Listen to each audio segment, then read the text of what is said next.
Hello, Amber. Welcome to the discussion. Now, to begin, I would like to ask you to do a 1-minute opening statement. Take it away whenever you're ready. Okay, so hi, I'm Amber. I'm your current education officer, and I'm rerunning, obviously. I say every time to people, I don't have an elevator speech for my job. It's very much, I love my reps, I look after them, and I also kind of have a go at senior management when you need me to. Last year, my campaign was all over the slogan Access with Amber, and we've been able to do so much with that ever since, doing a lot of collaborations with DNS groups for physical accessibility of campus, stuff like re-evaluating and re-incentivizing unit evaluations, opening study spaces, loads of good stuff. So building on the successes of that and the connections we've been able to make this year, I'm really looking forward to working towards long-standing targets that have been in loads of education officers' manifestos, as well as building in some more new and niche bits and bobs like academic communities and more rewarded work. Perfect, amazing, thank you. So I'm going to ask you a couple of questions. You have 2 minutes to answer each of them, and I think Melissa's going to be showing once you're running out of time. So the first question is, what do you believe is the single most important issue that the education officer for 24-25 will need to prioritize? Just education officer alone? Yeah. Well, okay. Get creative if you want to. Okay. It's like there's a lot of time because it's just me. So I think that one of our biggest issues as an SU, as a university, and something that obviously feeds in really well to the education officer role is capacity, which is kind of a catch-all and therefore a wee bit of a cheat answer. But obviously there's a lot of stuff where we currently do not have time or resource, or we have single points of failure down to capacity, like stuff like not having enough budget or not having enough staff members. That means services don't run as well as they should or could. So for example, like literally yesterday, whilst we were all scrambling to make sure we got our art in on time for like the Instagram post on the SU, it was stuff like a student came in and they were like, I don't actually have a space to have like a hybrid appointment. So looking at stuff like space, looking at stuff like how we can support our reps, stuff like that, just I think the biggest issue is definitely capacity, and any way we can alleviate that would be ace. Perfect. Well done. Thank you. So my next question is, tell us what you think you would bring to the role, drawing on both your previous experiences and general knowledge of what it is like to be a student in higher education. Okay, so I feel like the obvious one here as a rerunning candidate is that I'm rerunning. So I've already had the massive kind of learning curve that you get for the first like however many months of the job, depending on how long you think it is, 3 months, 6 months. It means that I've been able to like form all those like connections, like I said before. So that is obviously an amazing thing. I've also still rather recently a student, so I have my previous experience there. And something that I'm especially proud of is how much I've been able to keep in touch with campaigns in student groups, and just being able to be a bit of a hermit, but also keep in communication with students via reps. All right, good job. Thank you. The next question is, it's a bit of a long one, sorry.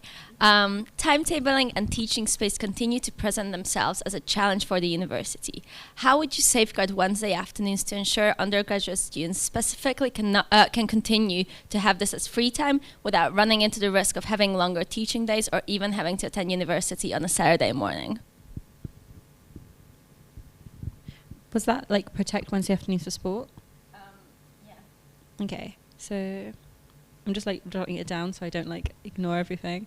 So I feel like the obvious thing here is to try and get things that can be recorded on Wednesdays recorded. This is something that I'm already working on, reaching out to sports groups to be kind of like, hey, if you have any stats at all on like how many people are missing like lectures or whatever, like it'd be absolutely amazing to know so that we can present this to senior staff. This also means that we need to keep in discussions with timetabling because, for example, not everything can be recorded or it may be missed. For example, if someone has a lab, I think that also needs to be, as we are moving more into the online teaching space, looking at stuff like making sure, as well as recordings, you have alternatives that can be hosted really readily and easily, and that students can have access to these would be amazing. It's basically kind of like if we can't immediately solve stuff like space and timetabling, which we can't immediately solve, while working towards those, we should be looking towards making sure that we have the provision to provide recordings at the very least. Amazing, thank you. Next question is, sorry. Creating change within education can be difficult. There are many processes that need to be followed and even more policies that need to be upheld. As education officer, how would you navigate these to ensure that the university prioritizes the student experience and focuses on implementing change as quickly as possible? Okay, that's a difficult one. Okay.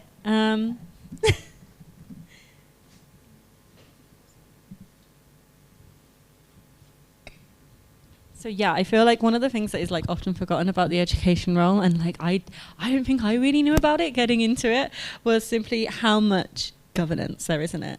So obviously when you look at the education officer role, they go, this overlaps with postgraduate a lot. They really neglect to also tell you how much it overlaps with president in things like going to university finance or going to the two highest meetings of the university, which are Senate and Council. So this means that as an education officer, you are already kind of embroiled in those meetings. You already know what's going on. You are already really familiar with policies. And again, last year, we've been able to form such great relationships across the university with people who can keep us up to date with these policies like registry in times of great stress, like the economics exam.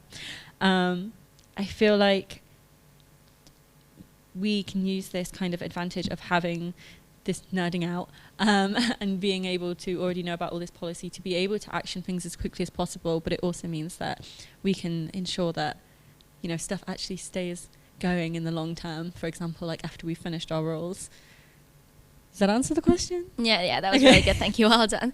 Okay, the next question is, distance learners such as those in apprenticeships find it hard to feel involved with the students' union. This could be because they're mature students or never physically on campus. As education officer, how would you include these students in discussions to make sure that they feel a part of the students' union? Okay, this is a good one, especially because it was like on my manifesto last year. So I feel like distance learners are like a kind of, they are an interesting type of student, because obviously like here at Bath our focus tends to be on on-campus undergraduate learners, and so people who are apprentices, and our apprentices are usually postgrads at this point in comp sci and psychology. It's a really strange line to walk. I feel like being able to gain any kind of engagement with them through like personalized comms or like any, I don't, you know what? My mind's a wee bit blank. It's something that I think I definitely want to consult with students on, and it's simply something that currently has more so fallen under the provision of our postgraduate officer. But it's definitely something I'd want to get like more involved in next year. I know that there is like talk about ensuring that events are hybrid so that people can interact as much as possible. Yeah. Yeah, that's a completely fine answer. Thank you. So next two questions are going to be about your manifesto. Nothing mean, don't worry. So first one is, in your manifesto, you've referred to rewarding and recognizing the work of student leaders. Can you elaborate on this and explain how you plan to improve the ways the student union rewards its student volunteers? Yeah, absolutely. So, lovely question. When you said it wasn't going to be a mean question, I was like, I'm going to get roasted. So yeah, I think reward and recognition is like a massive thing for students. Obviously, like the union is the students' union. It's nothing without its students. You guys put so much time, energy, effort into doing amazing things. I'm looking at people in the audience right now. I'm kind of like, all the cool stuff, like DAG pushing for the sensory room and like the amazing TEDx conference and all the stuff people are doing as reps. It's amazing. And I feel like there's so many ways this can be recognised and so many ways that it's calling to be recognised. So for example, currently we have things like Vice Chancellor Breakfast, which we are pushing to have with the new Vice Chancellor as he comes in, Phil Taylor. There's stuff like LinkedIn endorsements. And there used to be, back when we had the budget, stuff like hoodies. I have a joke here that I actually only became education officer to get my faculty rep hoodie from 2020, from when I couldn't get it because of COVID. But it's kind of like, So for example, if we can't get the budget for hoodies because money is tight, looking at alternatives like patches like Girl Guides and what they use in the Nordic countries, which is something we're already working on as an officer team, is something that would be so cool to start on. And just making sure that students do get that reward and recognition in a way that is meaningful for them and they want to work towards and that they can kind of show off. Yeah, kind of doing that, the kind of Girl Scout badge styles. And then, of course, we're also working on stuff like trying to get back into the higher education achievement record, which is like a big old thing that goes on your transcript that talks about all the extra stuff you've done during uni, which means you'd have like a official thing on your transcript, and then you would also have kind of like, you know, cool patches or something to show off. Very well done, thank you. The next question is, in your manifesto you've mentioned items such as reading weeks, past papers, and lecture recordings. Do you believe that it is possible to make a change in these areas, and how do you plan to work with key stakeholders from across the university to introduce practical solutions for each of these? Okay, so yeah, these are like long-standing issues again. So these are obviously ones that they have been on people's manifestos for absolute years. And there's reasons for it because it's so amazingly intricate. Looking at stuff like reading weeks, you need to get it up to Senate and Council, which means you've basically got to wait for like a year of meetings, even if you start off with like an amazingly intricate plan. So obviously the benefit of having a rerunning officer is that instead of having, you know, your 6-month learning curve and then, oh wait, I need to write something really quick, let me try and cram something in, and then 3 months in someone else is running for your job and this, that and the other. Instead, you already have that know-how and knowledge to kind of, and support of course, to be able to help like write these policies, and then you also have the time to try and push them through, as well as mentioned earlier, you already have those connections in those meetings that you know how people tick, you know how they work. We're already doing a lot of work on all of them, and quite a lot of it currently does come down to stuff like lecturers' discretion. And so it's something that I feel like we might need a wee bit of a culture change around, and I feel like that's something that students are definitely kind of interested in, and it'd be really neat to see how that goes next year with, like earlier the president candidates were talking about increased engagement, so like increased engagement, more students involved, see how that goes. Perfect, thank you so much. So now we're going to move on to some student questions. The first one is, a student has asked, what are the big projects that you're looking forward to over the next year? Ooh, oh gosh, where do I even start with projects? So I've just completely gone kind of like, where do I start? So if I start on like, I'll go for the manifesto one first, academic communities, absolutely. Light of my life. That is academic communities. So if you guys aren't versed in academic communities, I'm going to do the like tiny little description, hopefully, watch me ramble. So academic communities are basically joining together almost every aspect of your academic life. So for example, if you are a psychology student like I was, you would have access to your departmental society, you would have access to your peer mentors, you would have access to your peer assisted learning, you would have access to your academic reps. It's stuff about knowing who these people are, so that's all like, you know, people affiliated with the SU, and joining you together with the university and like how that works. So for example, this is how they've been able to push through stuff like the research apprenticeship scheme, and it basically helps form a community. After all, Bath's slogan is #BelongAtBath. You know, so you feel like you belong and you feel like you have opportunities and you know where to go for these opportunities and for help as well. That's the one I'm most excited about. Perfect, thank you so much. All right, next question is also from a student. Are you aware of the likely ramifications to students from marginalized groups of upcoming changes to Bath bursaries? Do these significantly impact any particular groups? Yes, I am aware. I feel like bursaries are obviously a massive thing right now. So like just to kickstart it, I was a Bath bursary holder, and due to some shenanigans with student finance, I was also set to be a gold scholar, and then it kind of just dissipated. Which, you know, $2,000 extra a year, ouch. But no, yeah, so I definitely understand how much the bursary helped me personally, and also how much it helped those around me. I don't know where to start on the bursaries. Do you mind repeating the question? Yeah. Sorry, of course. That's okay. Are you aware of the likely ramifications to students from marginalized groups of upcoming changes to Bath bursaries? Do these significantly impact any particular groups? Okay, yeah. So ramifications, I feel like, so they've changed from £3,000 a year to 2,750, which is like £1,000 in cash, I think, and then like other credit or rent reductions on campus. And this can be obviously positive in some aspects, like, yay, I'm not paying as much rent. But when it comes to stuff like trying to find housing in the private sector, personally, as a bursary holder student, if I did not have that sheer amount of money, I wouldn't have been able to, for example, help put a deposit down on a house. The same for like placement. Because I was moving to Cambridge, it was a very expensive place like Bath, and I had to use the My Guarantor service, which means I had to find extra money out of nowhere, which like international students currently also have to do, in order to basically just have somewhere to live, as the only alternative would be to pay thousands and thousands of pounds up front in rent, which obviously I didn't have if I was scrapping for £300 for a guarantor service.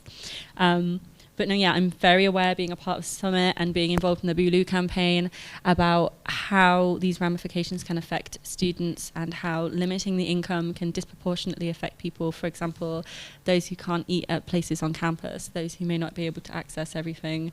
Melissa's given me 5 seconds, so I'm going to wrap it up. No, that was really good. Well done. Thank you. The next question is, a student has asked, what does inclusivity mean to you? What actions would you take to ensure this is seen across campus? I feel like this is right up your alley, so. This is right up my alley. So I don't think I could give like a neat little definition of what inclusivity is, because it's kind of like, for example, when people are like, this place is fully accessible. It can't be. It's kind of a unicorn term. You can't know the intricacies of everybody's neurodiversity or disability. But inclusivity, to me at least, is, in the context of university, making sure that you can not only access your education and your services, but also that you feel confident doing so, and that you know where to go and stuff like that. So like, for example, it's okay being like, we've got like a mental health service, for example, but then not knowing when to go, like how bad it needs to be, or like how long the rate is going to be. It's terrifying. So making sure that everything is in place and you're confident using it, I feel, is like my massive inclusivity win. Action towards that, I feel like it's going to be basically a lot of kind of like just normalizing it for students, and just like, yeah, like pointing them towards it. There's a word for that I've just completely forgotten. Signposting them towards it. For example, stuff like communicating to our academic reps, I do it in plain language and with memes, which gets people to interact. It gets people to actually, like pay attention and react and this, that, and the other. And then there's also a lot of work that we're currently doing on specific education topics. Like obviously AI is a massive thing, and students who are neurodiverse or who have English as a second language are much more likely to be picked up for using AI wrongly. So talking about how do you go about this sensitively, and for example, like if a student is like anxious because you are like, I think you've used AI, how do you like make it so that someone can prove they've not used AI and not get an offence, but also that you don't put them in a great place of distress? Perfect, thank you so much. Next question is, a student has asked, even though next year's freshers can't vote in this year's officer elections, what will you do to boost their educational experience ready for semester 1? Maybe the same thing that I did this year. I'm not 100% sure. I feel like listening to the candidates earlier, there is like a massive piece around kind of making sure that officers are visible. We've already done a lot with marketing. They do a stellar job, making sure that we do fortnightly blogs, putting like updates up for us, putting us on silly little TikToks and reels.